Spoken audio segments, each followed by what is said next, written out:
Joel. What up, Joe? So I'm gonna just do a poem and then I'm gonna run off the stage and go drink some vodka to that quote.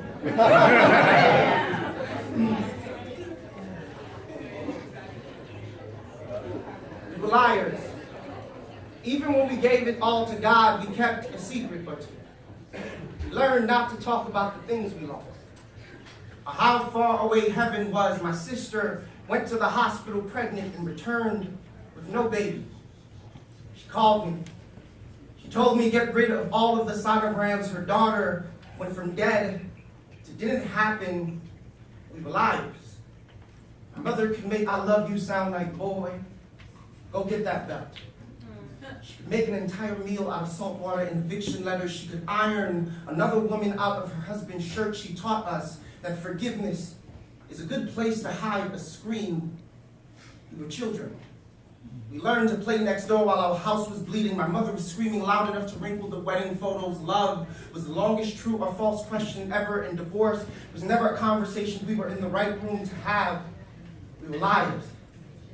I tried to ask my sister about the suicide notes in her diary. She said happy or hurt or heal, like happy hurts healing, or hurting happy heals, or healing happy hurts. My sister accidentally took too many Excedrin, but not enough at the same time. She wanted to make that night her last sleepless one. We were liars. We pretended that those were actually sleeping pills. We were too young for conversations about which colors we want worn at our funerals. We were liars. We waited for people to die to speak to them.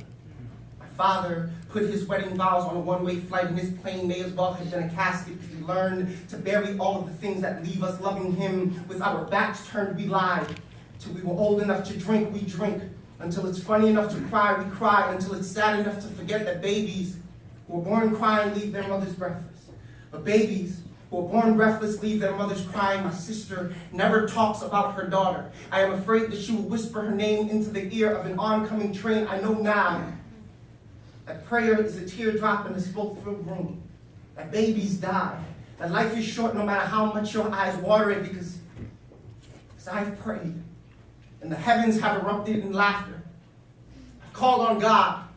I've called on God, and he has answered with the echo of an empty room, and silence is the closest that I feel to him. Some days I am quiet. I am a welcome mat laid neatly outside of collapsed church. I am a liar who let everything he went through just unhappen over time, who learned the best way to tell a story is to change the subject. Thank you.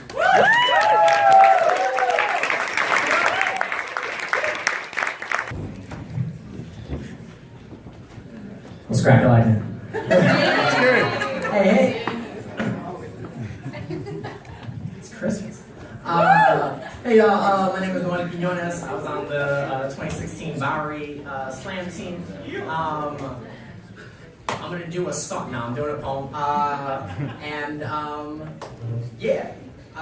gonna do this poem. It is the time of giving, it is the time of reflection. And if I can, I would ask you to continue to keep my island, Puerto Rico, in your minds and in your hearts. And what's happening to this poem is for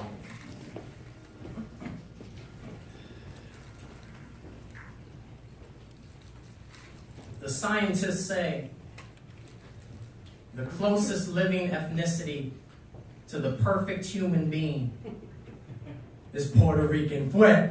Mi papi says, don't tell me something I already know, and mi mommy with one hand says, no me diga. And with the other, con los tíos y las tías, and con los primos, and they scream, hueva! Forgetting that word can either mean someone made a mistake, or it's time to celebrate. What a word. To pull itself in two different directions.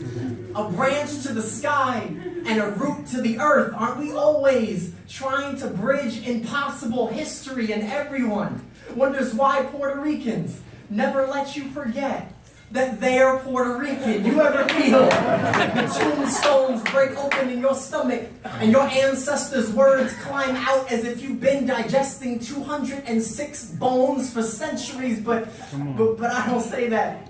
I say, vete pa'l carajo, because that's how we said we were perfect before science figured it out. The last time science gave us anything, it was a eugenics masquerade.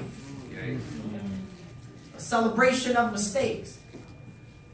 Puerto Rican babies thrown in the sky, their mothers scrubbing red confetti off the dance floor. A second later, they want to tell us we are the nearest neighbors to the perfect genetic makeup.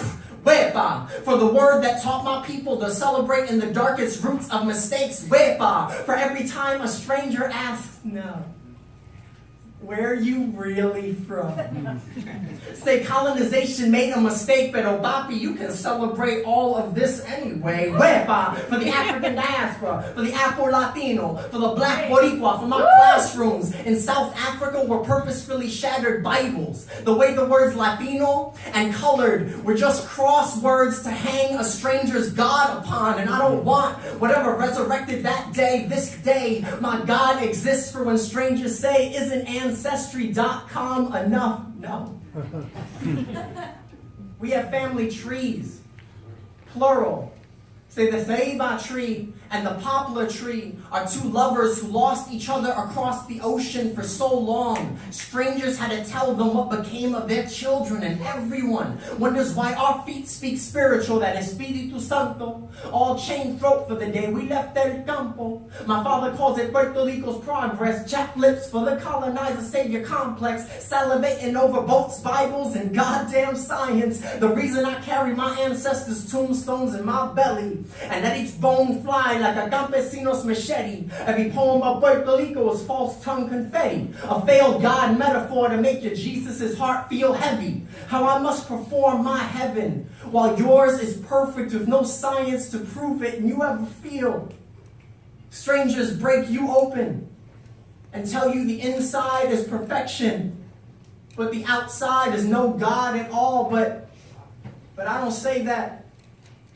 I say wepa, I say yogahu, I say praise this, praise us.